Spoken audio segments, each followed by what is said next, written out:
पारुल एक गरीब घर की लड़की थी। उसके माता पिता अपाहिज थे। एक रोज एक पंडित उनके घर आता है। आपकी बेटी उस बड़े घर में बहुत खुश रहेगी। मैं तो कहता हूँ झट से शादी के लिए हाँ कर दो। अब ठीक है पंडित जी, लेकिन हम बहुत गरीब हैं, हम दहेज नहीं दे पाएंगे। उसकी चिंता तुम मत करो, उन्हें तो बस सुंदर लड़की चाहिए। इस तरह गरीब घर की लड़की ब्याह कर बड़े घर में आ जाती है। उसके ससुराल में पारुल की जेठानी थी जो बहुत अमीर घर की थी, इसलिए उसकी सास भी अपनी बड़ी बहू की ही बात सुनती थी और गरीब पारुल से सारे घर का काम नौकरानियों की तरह करवाती थी।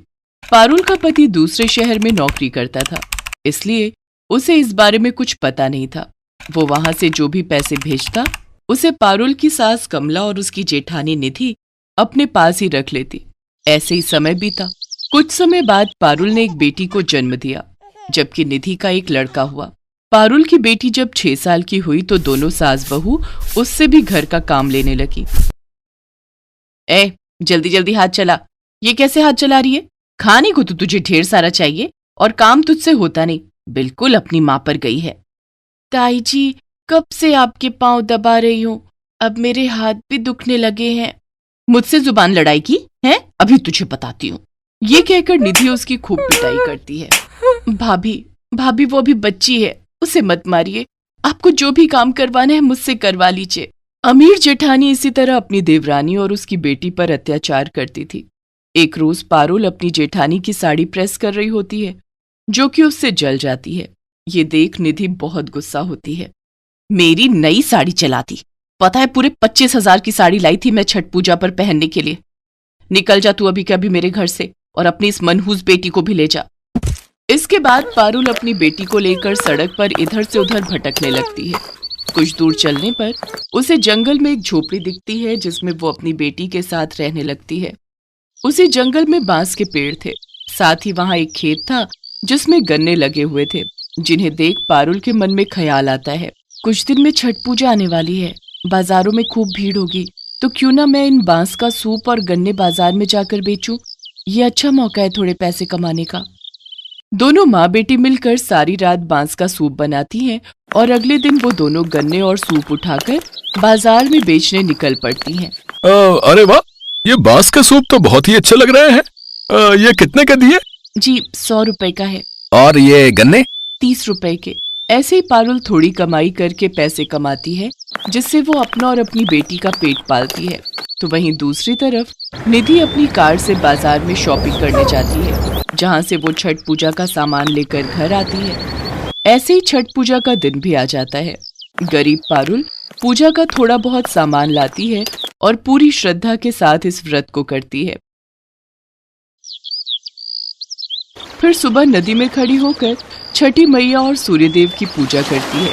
तो वहीं अमीर जेठानी अपने घर में बने स्विमिंग पूल में खड़े होकर पूजा करती है। पारुल प्रार्थना करती है, हे छठी मैया, सुना है आपकी पूजा करने से जो मांगो मिलता है। माँ, मेरे पति को जल्दी से हमारे पास भेज दीजिए, मैं अपनी बेटी को अब और दुख में नहीं देख सकती। छठी मैया उसकी मनोकामना पूरी कर देती हैं। अगले दिन पारुल का पति उमेश शहर से वापस लौट आता है। रास्ते में उसकी नजर अपनी बेटी और पत्नी पर जाती है, जिन्हें देख उमेश उनके पास जाता है। ये क्या हालत बना रखी है पारुल तुमने अपनी और मेरी बच्ची पिंकी की? फिर पारुल उसे सारी बात बताती है, जिसे सुनकर उमेश को गुस्सा आ जाता है और वो अपने घर जाता है और अपनी भाभी से कहता है, भाभी, आपने ये ठीक नहीं किया। आखिर क्या जरूरत थी उन दोनों को घर से निकालने की? उस 2 टके की औरत के लिए मुझ पर चिल्लाने की जरूरत नहीं है। और उसकी हैसियत ही क्या थी? वो तो बस इस घर की नौकरानी जैसी थी। और भूलो मत, तुम्हारे पिताजी ने ये घर गिरवी रखा था तो मेरे पापा ने ही उसे छुड़वाया था, इसलिए ये घर मेरा है, समझे? ठीक है, फिर आपको ये घर और ये प्रॉपर्टी मुबारक हो।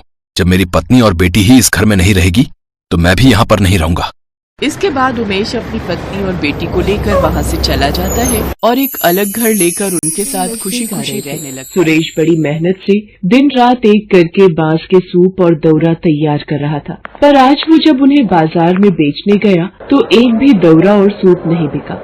वो थका हारा घर वापस लौट आया। अभी छठ पूजा को 3 दिन बाकी है। छठ मैया का नाम लेकर कल दोबारा फिर सूप और दौरा बेचने जाना। मुझे विश्वास है छठी मैया हमारी सहायता जरूर करेंगी।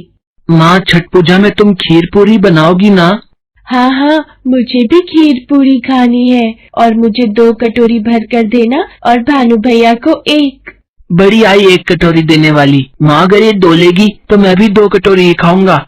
अरे तुम दोनों लड़ो नहीं, मैं तुम दोनों को बराबर ही दूंगी मेरे प्यारे बच्चों। हे छठ मैया, हमारी मदद करो, इनका सामान बिक जाए। आपके नाम में बहुत शक्ति है माँ, आपने हमेशा दुखियों की सहायता की है छठ मैया।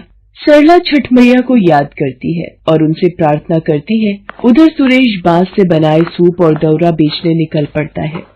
दौरा ले लो, सूप ले लो। बहन जी क्या दूं? कुछ खरीद लो भैया जी, आज सुबह से बोनी नहीं हुई।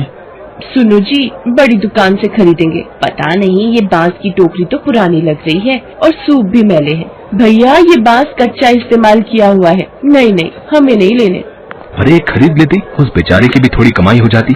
ले लो भैया सूप, ले लो बांस की टोकरी ले लो। सब लोग बड़े बाजारों से खरीद रहे हैं, क्या करूं छठी मैया, मेरी मदद करो माँ, कोई भी नहीं खरीद रहा माँ।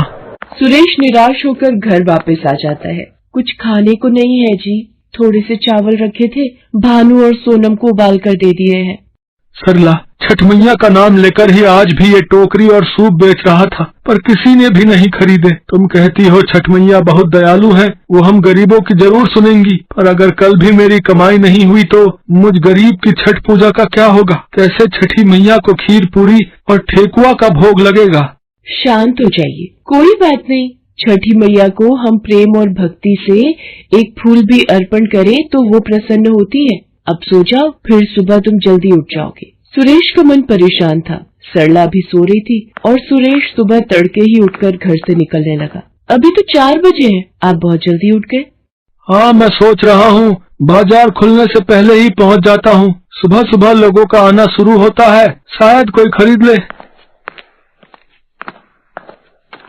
सूप ले लो, दौरा ले लो।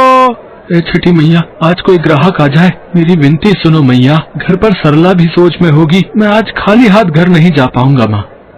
टोकरी और सूप लेकर बैठे बैठे सुरेश को शाम हो जाती है, पर ना जाने लोग उसकी ओर देखते और मुंह फेर कर सामान अच्छी दुकान से खरीदने लगते। शायद बेचारे गरीब सुरेश के फटे हाल कपड़े और मैली चप्पल देखकर ही लोग उससे कुछ भी नहीं खरीद रहे थे। वो बेचारा भी क्या करता, भला उस गरीब पर कौन दयालु होता। सुरेश हिम्मत हार चुका था। वो रोने लगा और अपना सामान लेकर वापस घर चल पड़ा। मैं घर जाकर बच्चों को क्या जवाब दूंगा? सरला का छठ पूजा का व्रत है, वो शाम को क्या खाएगी? ए छठी मैया, हम भक्तों के विश्वास की लाज रखो माँ। कहाँ हो मैया, मेरी मदद करो मैया। रोते रोते परेशान हालत में सुरेश घर की ओर जा रहा था। अचानक चक्कर खाकर वो जमीन पर गिर पड़ा। नारायण नारायण, देवी छठी, ये आपकी कैसी लीला है माँ? आपका भक्त सुरेश बेहोश होकर धरती पर गिर गया है। घर पर इसके बीवी बच्चे आपके नाम का जाप कर रहे हैं कि आपके व्रत और पूजन से इनके घर में खुशियाँ आएंगी। हे छठ मैया, इनकी सहायता करो। नारद मुनि, मैं अपने भक्तों के विश्वास को कभी भी डगमगाने नहीं दूंगी। मेरा छठा रूप इस प्रकृति और भक्तों के कल्याण के लिए ही हुआ है। जो कोई भक्त प्रेम और श्रद्धा से मुझे याद करेगा, मेरा आशीर्वाद सदैव उनके साथ रहेगा। देखते ही देखते छठी मैया एक बूढ़ी औरत का रूप ले लेती है और सुरेश के पास पहुंचती है। सुरेश को जब होश आता है, वो अपने आप को एक झोपड़ी में पाता है। आप कौन है माँ, और मैं यहाँ कैसे आया?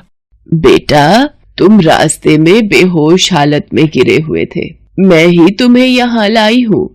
माँ, आपका बहुत बहुत शुक्रिया। अब मैं चलता हूँ, घर में सरला और बच्चे मेरी राह देख रहे होंगे। आपने मेरी मदद की माँ। मेरे पास उपहार स्वरूप में आपको देने के लिए ये दौरा और सूप है।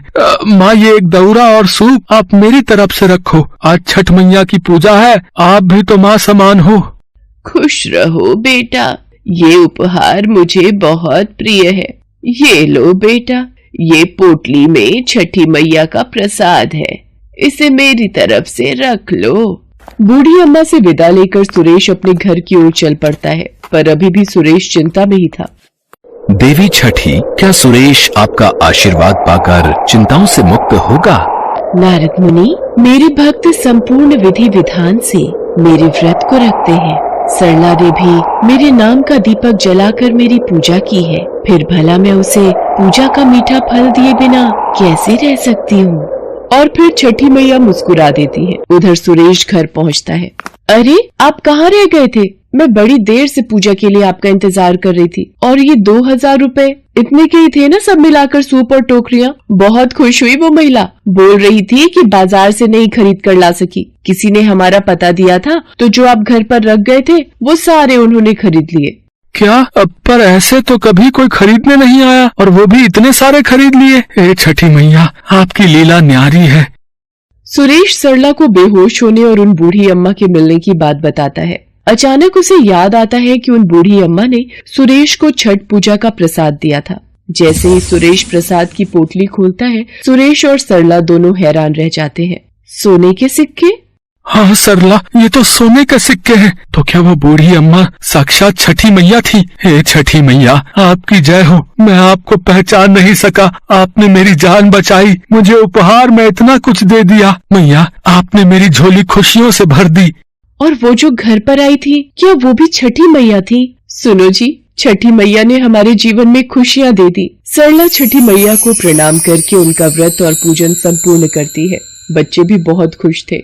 देवी छठी, आपकी जय हो। आज तो आपकी अद्भुत लीला देखकर मेरा भी मन खुशी से प्रफुल्लित हो उठा है। सही कहते हैं, जो कोई मनुष्य भी छठ पूजा करता है उसके सारे संकट आप दूर कर देती हैं। आपका व्रत निसंतान को संतान प्राप्ति, निर्धन को धन देता है और रोगी को निरोगी बना देता है। जो कोई भी सच्चे भाव से छठ पूजा का व्रत और पूजन करता है उसके घर में सदैव सुख समृद्धि का वास होता है।